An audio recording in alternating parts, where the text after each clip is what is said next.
เอาปูแบบนี้ก็นอน นอนดูแบบนี้นอนตลอด นอน เจ้าว่าทั้งเขย่าไหมเขย่ายามนามันนั้นมันสิติดมือเจ้าไปเนี่ยแล้ว นะหันให้นอนก็นอนอีกปูแบบนี้ ขันวางไว้อะไรก็คือให้รถ ให้วางไว้ มันถึงอายคิงจะได้เพราะว่ามันติดมือติดอย่างเจ้า หาบลานปดเลยลูกก็อุ้มมาไว้เป็น อุ้มน้ำหาน้ำพ่อลูก อ๋อลูกน้อยนั้นอืม ใช่ลูก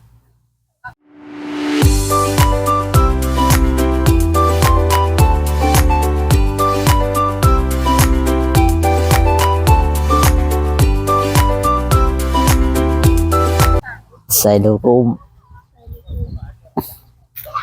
หาบลานปดลูก มีบ่มันเพิ่น อืม หัวบ่ใหญ่เนาะ บ่ เอาไปเผากินไม่ดูยัง หัวน้อยเขาอยู่ไส นี่กิน กิ ไป นได้บ่มันนั่น กินได้กินเป็นอย่าง บ่ได้แม่นมันคือมันต้นบ่แม่นบ่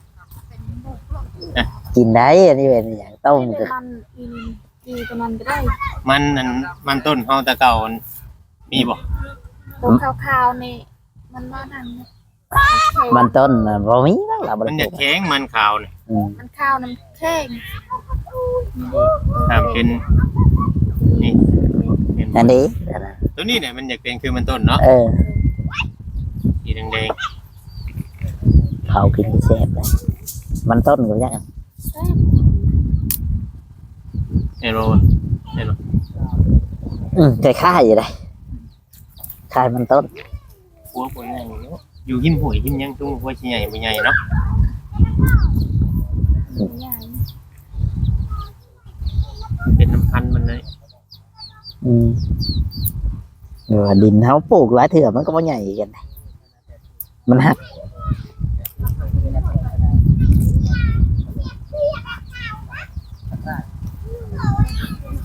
สร้างเพิ่นก็ยังบ่ไปบ่มาอยู่ เพิ่นก็คอยเห็ดเพิ่นได้เนาะ อยู่แล้วเข้าใจเพิ่นได้ อืม แต่ว่าพอเห็นไปพี่น้องกันเนาะเห็นยังไงแบบยังเก่งๆอยู่เป็นยามันฟิต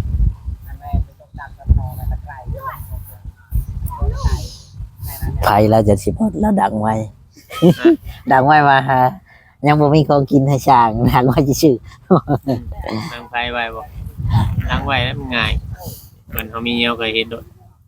หน่อย สึกละครแล้วกิน ฟื้นนะที่อยู่หมดก่อน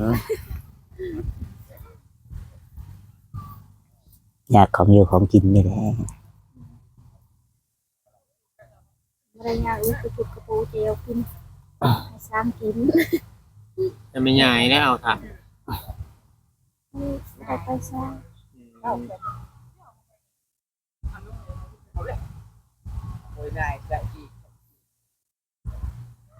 สร้างกันมีแต่เอื้อยน้องมีแต่ป้ามีแต่เปามีแต่ลุงกับยักษ์ แค่น้องคนเองนะ อืม ง่ายเลยอันนี้ก็เป็นช่างอันนี้ว่า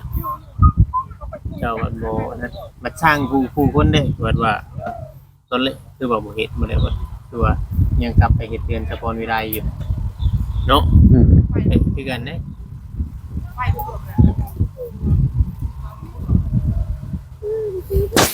บ่ฮู้คือกัน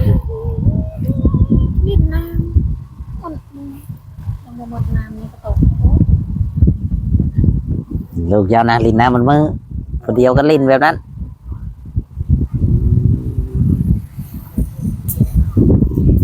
กินน้ำใสใส่กินน้ำเอง แม่ก็ตากแค่ยินตากกินน้ำชาก็นี่แหละว่าอืม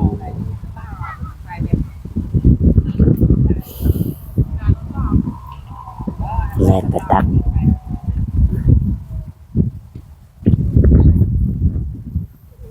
มันมีของกินในช้างสร้างกระทือเขามากินเองเนาะ แล้วเพิ่นถือมาแต่เขาเนาะ คือมาแต่เขา แต่ว่าของกินบ่มี อืม มาพี่ก็คือเก่าเนี่ยบ่มีคือเก่ามาพี่ก็บ่มีเนื้อกินคือเก่า แสดงมีไก่กว่าไก่ มีแต่ ไก่น้อย แกน้อยแกไม่อ่อนนะเนาะแกน้อยน้ำโตสิกากินกับบัวได้อีกไว้ได้เลย มันบ่มีแค่นั้นเนาะมันบ่มีงบพอได้ซื้ออืม ถึงมาสมมติว่าอีโบนั้นว่าตอนแรกว่าเขาไม่ได้คุยกันแต่ว่าก็มาคุยกันตกแต่เรื่องคงราคากันแบบแต่มันละเอียดเนาะเขาคนเองหรือว่ากับเขาเองเขาก็ลดราคาคนเขามีกับมีอย่างเขาซื้อมาแบบเนาะมันจะ อืม ราคามันลดมูลเขาเลี้ยงเขาทำเขาบอกนั่นกับราคามันก็สิเพิ่มแบบนี้เลยถ้าเขาอันจ้างเฮ็ดชาวเฮ็ดเดือนแต่ละหลัง เราต้องซื้อให้ช้างให้หยังกิน เพราะว่าถ้าเขาอยากนั่นก็มันก็สิแบ่งเบาภาระทั้งเขาต้องแดงน้ำเพราะว่าเขาก็ฮู้อยู่แล้วว่าทั้งนี้มันก็บ่ได้มีหยังอยู่แล้วเนาะ อืมเชิญนี่นั่นเราอยากไปขาลูกขาเต้าอีก แม่นแหละ ลูกบ้าไว้ไง แม่นอ่อน ลูกเราหิวข้าวอ่ะ เด็กน้อยมันแบบนี้สมมุติว่าแต่ละเดือนมันสิเปลี่ยนไป อืม เก่า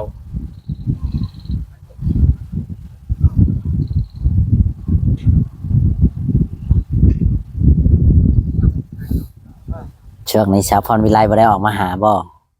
เมื่อวานนี้ อ๋อ เอาให้เลยเลยไปกินบักผม เรามาขอมาหุงน้ำเจ้า เอาจากน้อยแหละเมื่อวานนี่เอา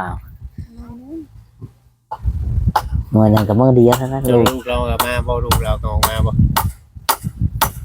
เอามาแต่ลูกน้อยแล้ว แต่ว่าเอามาเบิดว่าลูกเราขี้ดื้อเนาะ อืม มาบึ้นๆเด้ ดื้อลูกเราดื้อคือว่านะ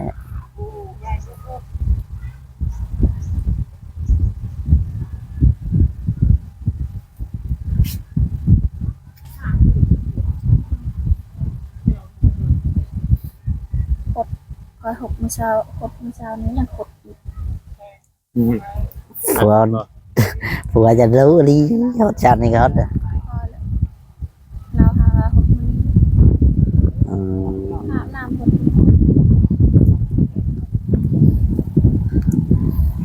เขาจัดนี่เขาดีเห็นได้ไหมจังเขาลายมันก็ใหญ่ไว้ มันยังน้อยอยู่เนาะยังน้อยอยู่บ่หมดเลยก็ได้เนาะใหญ่โพด ใหญ่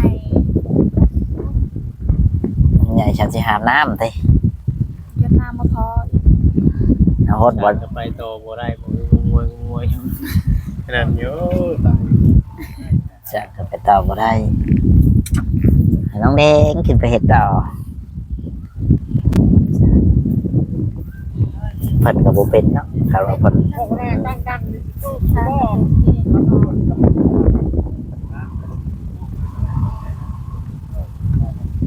มาสร้างก็เป็นไว้ วันนี้บ่แม่นขึ้นโค้งเลยบ่คันไปนี่สร้างผู้เป็น สร้างก็เป็น บ่มีคือข่อยเว่าหั่นแหละต้องไปแบบว่าคันว่ามีหยังก็ว่านเขาก่อนก็ได้เรื่องหลังคาแต่ที่เหลือเอาไว้เองคันว่าบ่จ้างก็ว่านเขาก็สิมาบ่เขตบ้านเจ้านี่ต้องเงิน เป็นงานเลย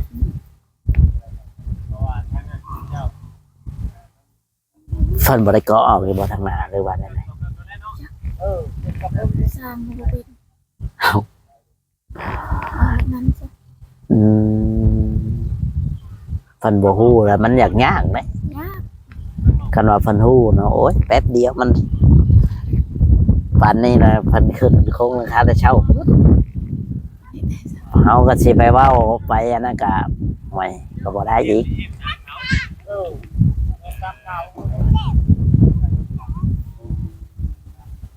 นี่แหละพี่น้องเนาะทางเดินแสดงกะทางสร้างเพิ่นก็งมๆเท้าๆคือว่าแหละเพิ่นก็บ่ค่อยฮู้ปานใดดอก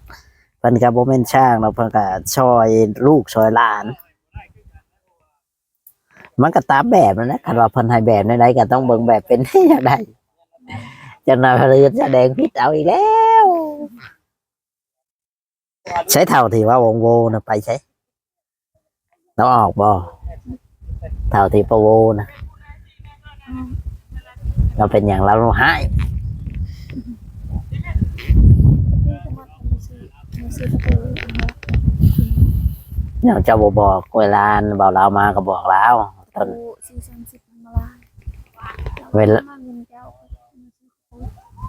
ให้50,000 40ล้าน เราก็ประมาณเวลาเบาเรามาก็ซื้อตะปูเด้อซื้อนั่นซื้อนี่เด้อก็เวลานะก็ถามแล้วเพราะว่าเอาเงินนี่แหละไปซื้อตะปูตะแป้งเจ้าก็ระบุไปเราบ่ซื้อมาเจ้าก็บ่จักอีกแล้ว เพราะว่าเราต้องอันนั้นแบบแมนยูเจ้าออกก่อนเจ้าก็บอกแล้ววันนั้นก็เราแทนเจ้าก็เพราะว่าทางสร้างเพิ่นอยากเล็งมือเนาะก็อยากแล้วก็ว่า สามค่ะอยากเขาเลยบูบับ อยากกันแล้วเพราะว่า เจ้าก็ให้ผัวจะเป็นงมป่า ดูก็ได้ไปทำงานขึ้นไปอาบน้ำจะเป็นให้สร้างกิน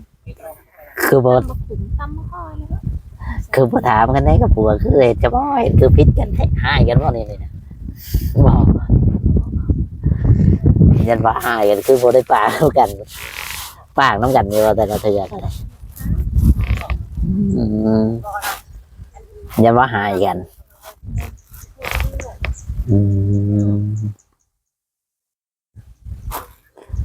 เคยให้กันหรือบ่เอากัน ตั้งแต่เอากันให้กันคนหนึ่งให้แล้วครับหนี่ก้อนเนาะปุ๊บก้อนฉันมันกะห่วยเจ้าอยู่ตรงกันบ่ได้แล้วแบบนั้นเจ้าก็ให้คอยก็ให้ห่วยพิษกันอยู่แล้วหมดปีคนหนึ่งใจเย็นคนหนึ่งใจห้อนแล้วคอยมาหันหน้าคุยกัน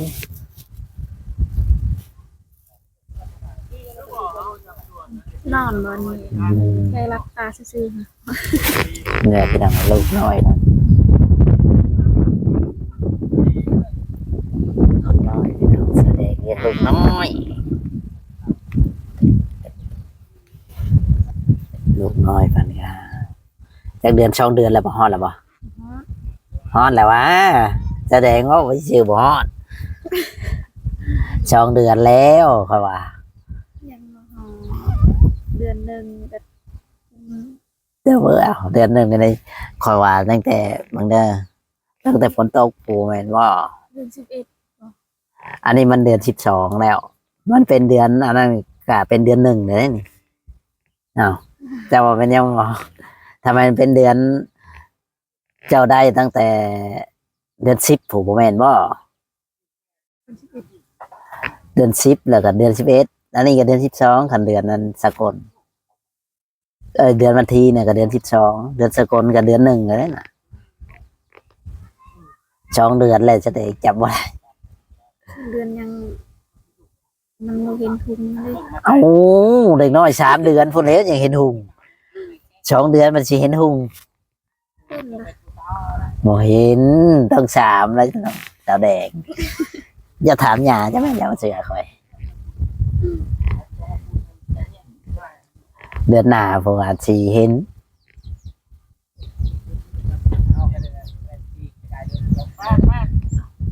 ยังน่ะ โยกขาย ใครสิมาขายนะมีอยู่ว่าคนมาขาย ยามันไปทำไปแม่คอยหาจนมือ หาลูกนะ วาย อ๋ออันนี้คุยเพันหายผัวจะบ่เพันบ่ได้ใหายดิอ๋อคิดว่าเพันแบ่งให้ผัวเจ้าคนนั่งอืม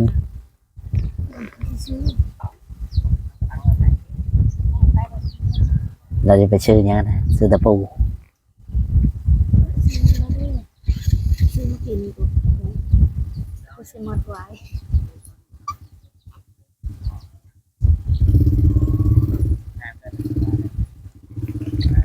ไอ้ นนี้ปูจะว่าตอนนี้คนนี้คนได้ปูแต่ สมุด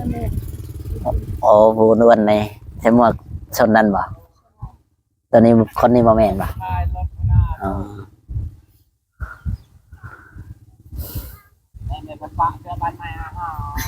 อืม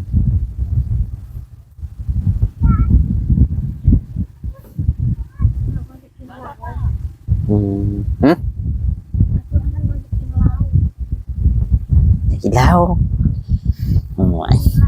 กินเหล้าสิเฮ็ดเป็นบ่บัดนี่มันก็สำแล้วเท่านั้นแล้ว ซื้อให้ อืมถ้าอยากกินเหล้าเดี๋ยวว่าเพิ่นกินคู่มื้อบ่อ๋อมื้อนี้บ่าวลาวคือสมอยสมิงนะสิมาได้เปล่าวะนี่ มาแล้ว เที่ย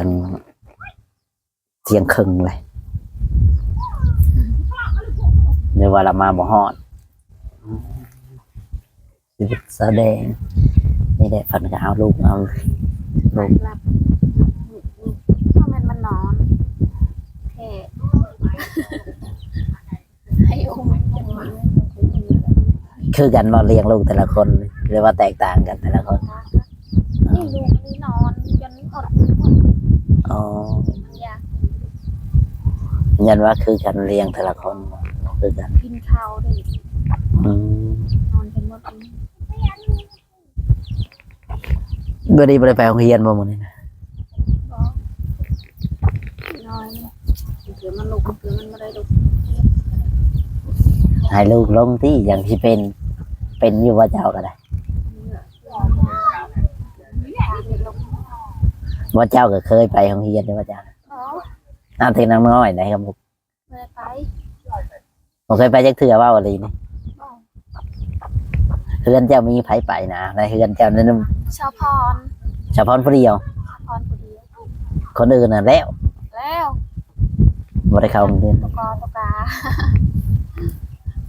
มันน้องชายเจ้าเด้คนซื้อแดงเนี่ยมาหาเจ้าอยู่บ่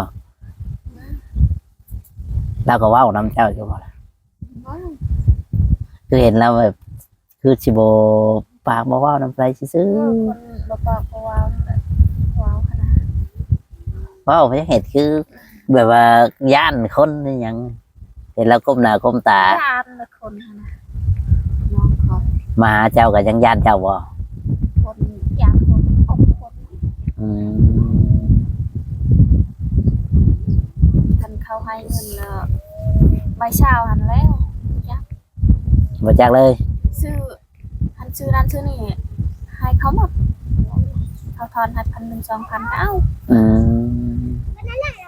เงินทุกอย่าง เขาว่าถ้าว่าคนเก่งนะ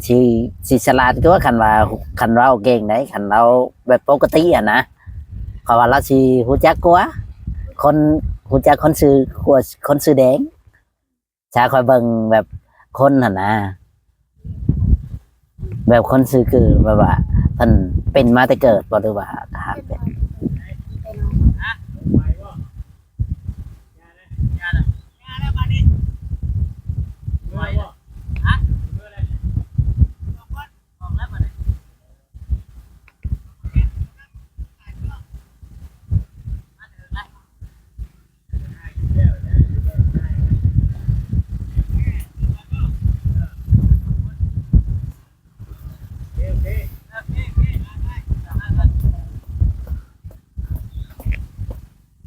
มาแต่ลูกพลังมั้งเจ้ารู้จักอยู่ปะพลังน้อยผมอยู่หมู่บ้านนั้นแหละอ๋อทางไปบ้านไปจังบ้านแจ็คชันหมู่บ้านไปจังเขาก็จักบ้านฟัวชาวพรวิไลอะไร มันจะสนุก เจ้าบอกรู้จักบ่ว่าสิพาเขาว่าเขาสิพาไปหาหมอบ่ไปตรวจไปตัดแว่นบ่เขาบ่ไปยาคือป่าเลยเนาะเพิ่นบ่ไปเฮาสิไปคุ้มเพิ่นก็บ่ได้แม่นบ่อืมนี่แหละพี่น้องเอ้ยเนาะมาเฮือดสาวแดงมื้อนี้กันโอเคพี่น้องเอ้ยคลิปนี้ก็บ่มีหยังหลายมาคุยกับสาวแดงก็โดนเติมใช่ไหมไม่เขาข้าให้สาวแดงเอาลูกก่อน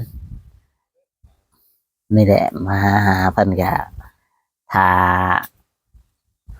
เห็ดของกินในช้างก็บ่มีของกินแจ็คสิกินที่ช้าง ค่อยย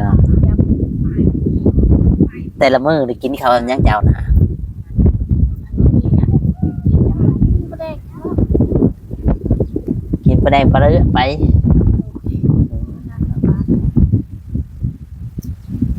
มันก็สิมีแห้งอยู่ว่าเจ้าลูกลูกลูกก็กินนมวัดแม่วัดกินอาหารบ่สมบูรณ์เห็นในนอกมันบ่มีคือว่าโนมีก็ต้องจำเป็นต้องกินไปหยังก็กิน กินพออยู่บ่แม่นอยู่เพื่อกินนี่กินโอเคพี่น้องเอ้ยเนาะมาวันนี้ก็ได้ยินดีกับสาวแดงเรื่องกันฉากมันกันยังอันนั้นอยู่พี่น้องเอ้ยต่อกันเดียวกัน เนาะ